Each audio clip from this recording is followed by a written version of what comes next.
No, I'm just kidding. Listen, I'm not going to sit here after every loss and get worked up anymore, because we know what this team is. It's a perpetual cycle of ups and downs and the most wild roller coaster of a team that I've ever seen. Although every time Ware made a great play today, and there was a lot of them, I just wanted to smack Bo across the face. What the hell is that guy thinking? Not playing Ware earlier in the year. He's awesome. And that's basically your bright spot of the game. Outside of that, nothing. Listen, like I said, there's no point in me. It's not good for my health, I guess, to get super worked up over these terrible losses, because they're just expected at this point. You know, even this game itself is not even worth talking about, but I have this YouTube channel where people expect me to talk about this trash roster, so damn it, I'm going to do it. And it's also very hypocritical of me to call this roster trash, because I certainly was very excited in these last couple wins. But hey, it is what it is, man. I hate when people comment like, oh, how are you so negative after a loss? It's a long season. And I'm like, it's because I do a YouTube channel. I'm not sure if you guys watching this video are familiar, but I do a YouTube channel where I react to the games. And I think it would be very boring if I came in here after every game and said, oh, it's only game 1 of 82. It's only game 2 of 82, 3 of 82, and so on. I'm going to react to the games, and I'm a true fan. And I record them the second the final buzzer sounds. So obviously, I'm going to feel one emotion or another depending how the game went. I'm here to react to the game. It doesn't mean my opinion overall on the team is changing from game to game. That's not true. My opinion on the team has remained the same, which I guess it varies a lot also in terms of I could see them missing the playoffs, quite frankly, and I could also see them making the NBA Finals. And because I've said many times, that's what we've seen this core do. They have the widest disparity of finishes of any core I've ever seen, because they got their ass kicked in the first round twice and they made the NBA Finals twice. So who the hell knows what they're capable of when everything's clicking, right? Because they look really great at times. And then they got games like tonight where they get absolutely blown out from start to finish and the effort looks terrible. I don't know how the front office can see an effort like they saw tonight and decide to keep this core together. I don't get it. But hey, what are you going to do? You know, we'll go through some of the notes I took today. There's not a lot, just because I gave up at one point, because what's the point? From the jump, the Heat defense was absolutely terrible. You knew what type of game it was going to be, where very early in the first quarter, Tyrese Halliburton shot that little ugly-ass three that he be hitting for some reason, missed it, and then got an offensive rebound like 25 feet from the hoop. Nobody on Miami chased the rebound at all whatsoever, as the Pacers just dominated the offensive glass all day today. I mean, today they had 13 offensive rebounds, and they were talking about this stat at the end of the game. The Pacers took 96 shots. The Heat took 75. Is that 21 more shots than the Miami Heat? You can't win a game like that. And the unfortunate part is the Heat shot 57% from the field. You almost never lose if you shoot that high a clip from the field, let alone get blown out start to finish. I mean, geez, you talk about a bipolar team. The Heat literally never trailed in their last game versus the Pelicans. And then today, they were getting blown out from the jump. So I make it make sense. It don't to me. The Heat were down 16 at the half. Even Eric Reed and John Crotty, you can tell they've been getting really tired of this team for a while now. They even said it themselves. The lack of energy and effort on this team is noticeable, and it has to change. And they were even calling out Jimmy Butler a lot, who, once again, was not great today. You know, I gave him some credit yesterday because they didn't necessarily need him. I thought he was active on the defensive end. But today, it was basically nothing. I think he finished with like 9 points. Took like, what, a few shots? We'll go through the box score for everyone in a little bit. But yeah, Jimmy took 6 shots, played 26 minutes. That's one more than yesterday. He was a minus 27. So I don't know. I don't want to get on him again too much this game either, just because I kind of feel like everyone was bad for the most part, outside of obviously a couple of guys, which we'll get into. But anyways, in that third quarter, that was really your one chance where the Heat needed to make a run. And it started with an offensive rebound for the Pacers, and then it led to a Miles Turner wide open cutting layup. So I don't know what the hell the Heat talked about at halftime. Clearly, it was nothing, because the Pacers actually had 3 offensive rebounds in like the first 2 minutes of that third quarter. So the effort continued. And then there was times where Hayward Highsmith was getting cooked in the third quarter as well. We see that a lot when the Heat play these bigger teams like the Pacers, for example, who do start a 6'9" Pascal Siakam and damn near a 7-foot Miles Turner. Now, obviously, I love Hayward Highsmith, and I love what he is as a perimeter defender. He's been a pretty reliable shooter this season as well. but he's not a power forward. I've been saying that. He's great against these smaller matchups or when you put him on the other team's opposing guards because he can guard them. He can not guard power forwards. He's 6'5". Just because he's got like a 6'11 wingspan does not make him a power forward. So I don't know why the hell Spoelstra continues to play him at that spot. I just don't get it. He's putting him in a spot to fail, just like he did with Caleb Martin. Caleb Martin, Hayward Highsmith, those are good players. They're not power forwards.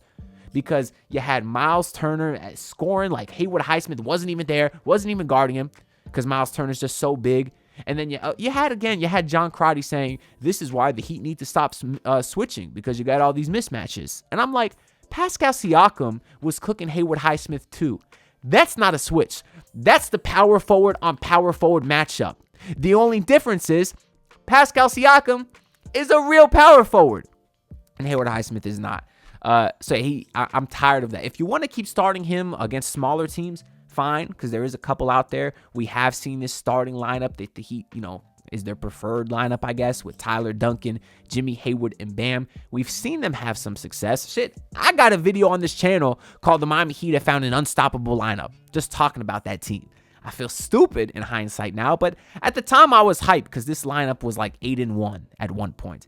But anyways, they are capable of having success against smaller teams, but not a team like the Magic, not a team like the Pacers, not against a big team like we saw tonight. So the effort was bad. I'm wondering what the hell is Spoelstra doing, keeping these guys in there, sub everyone out, put 5 new players in, a la Greg Popovich would do.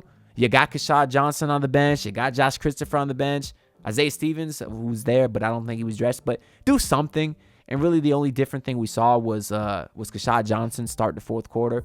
Pretty much the whole fourth quarter was Hero, Keshad, Kel'el Ware, Terry Rozier. For some reason, I thought Terry was terrible. Even at times when the Heat were going on a run, I think they cut it to as low as 14 in the fourth quarter. You had Terry Rozier either brick a sidestep three or throw the ball out of bounds or throw it to someone and get intercepted. He sucks.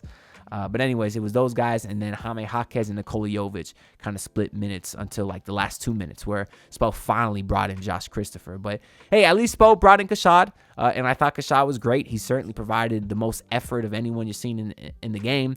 But of course, outside of him, the story of the fourth quarter was Kel'el Ware, who finished today with a monster 25 points. Somehow had 0 rebounds.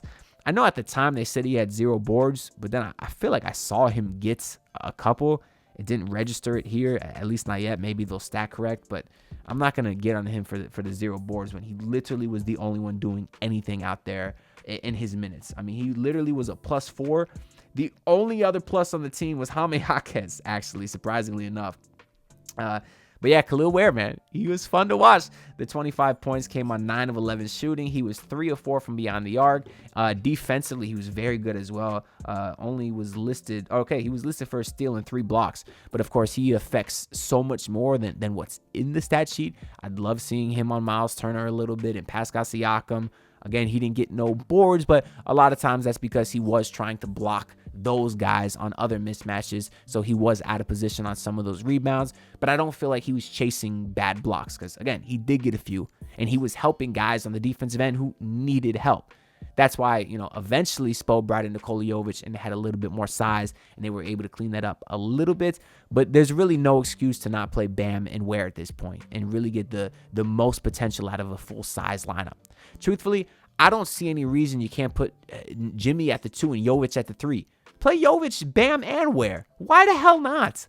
You might have people say, oh, Spo knows more than us, which is 100% true. I am not one to doubt Spoelstra because obviously he's watching practice. I don't think Spoelstra's a dumbass. So if he sees this team is not playing well right now, he's not playing Kel'el Ware for a reason, you would think. But at the same time, what they're doing now is certainly not working. Like, that's a fact, right? They just got absolutely demolished on the offensive glass today. And that's not a new thing. That's a common theme this season. So if you know what you are watching is not working, then why the hell not try something else? Especially when that guy's playing, it looks pretty damn good. So I'd love to see a lineup of Tyler, Jimmy, Jovic, Bam, and Ware. And if you don't want to get that crazy, fine. Put Hayward Highsmith at the 3. Now he doesn't have to play power forward. You could go with Tyler, Jimmy, Haywood, Bam, and Ware, And I like Duncan Robinson a lot. I've said in yesterday's post-game video that I think he's highly underrated for what he does on the offense. But, I mean, Kel'el Ware had 25 points today. He's capable of scoring. Bam had 20 points today, was hitting his mid-range shot. He could space the floor a little bit. I think it could work. I don't think you need a Duncan Robinson in there to make that offense function. What you need is size, because the NBA is not super small ball anymore like it was 5 or 6 years ago. More teams are big than not. Anyways, I'm going to run through this box score real quick, then get the hell out of here, because if y'all didn't want to, I bet y'all didn't want to watch this game. I don't know who the hell wants to watch a post game on this. If y'all tuned into this, shout out to y'all GOATs, man. I greatly appreciate you. But Jimmy today, yeah, 1 more minute than yesterday. 26 points, 9 points, 26 minutes. 9 points. Not good enough, but no one was good enough today. Hayward Highsmith only got 18 minutes today, so eventually his minutes did get cut a little bit. Bam had a nice stat line today, 20 points and 8 boards on 8 of 12 shooting. I don't blame him for a lot of the rebounding stuff because, again, same as I was saying about Kel'el Ware a couple minutes ago, Bam's out there trying to help a bunch of other people. There's only so much he can do. I think he's one of the guys that did enough today. Duncan Robinson hit 2 threes. Both of those were in the third quarter, but he only played 18 minutes himself. And then Tyler Hero today, 17, 3 and 3. He shot 50%. Only so much he can do out there either. I don't feel like he was a huge concern today either. Terry Rozier, the stat line looks nice. 16 points, 5 rebounds, 7 assists. Shot 50% from the field. I don't know. I don't like his minutes. Too many bad shots. And when you're trying to get on a run back in the game, I could live without those bad shots, especially when you're playing with some other guys out there like Tyler Hero, who we've seen go nuclear. I saw a couple points where he could have lobbed to Kel'el Ware and decided to force it up into Miles Turner and got blocked like an idiot. He did find Ware on a lob too, I know, but he forced a lot today. But yeah, Kel'el Ware was awesome. 25 minutes. Jovic today, 5 assists again for him. That's nice to see after having 6 assists the last couple games. But 8 points for him. And then Jaime was decent last game. Did not score today. Alec Burks only played 8 minutes. And shout out to Kashad Johnson, man. Y'all know Kashad Johnson is my GOAT. Nice to see him get some real run today. Played the entire fourth quarter, 5.6 rebounds. I love the effort from him. Hit a 3 that looked beautiful. Hopefully they can find some minutes to get him going forward. And then you got 2 minutes of garbage time for Christopher and Pella, who really didn't have time to do anything. But yeah, man, that's all I got to say for this video. I mean, it's unfortunate to see the Heat beat up on bad teams and then get killed by teams that they're actually supposed to be close with, or at least close with in the standings. As they also mentioned during the broadcast, this is a game that can come back to haunt them come April, because you're likely going to be fighting for one of those final top 6 spots with the Indiana Pacers. But whatever, it is what it is. That's the reality for this team. The good news is our next game is Saturday at home versus the Utah Jazz.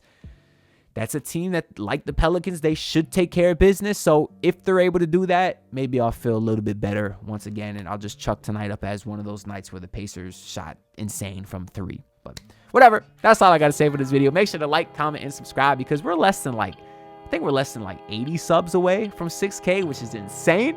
So make sure y'all hit that button for me. I greatly appreciate it, and I'll see y'all in the next one. Peace out, y'all. Look, pull up in your city, tryna get that dead face. Do it on my own, I don't need no dead weight. Had to kill him off, yeah, I need a head space. You know this homegrown bitch don't offend me.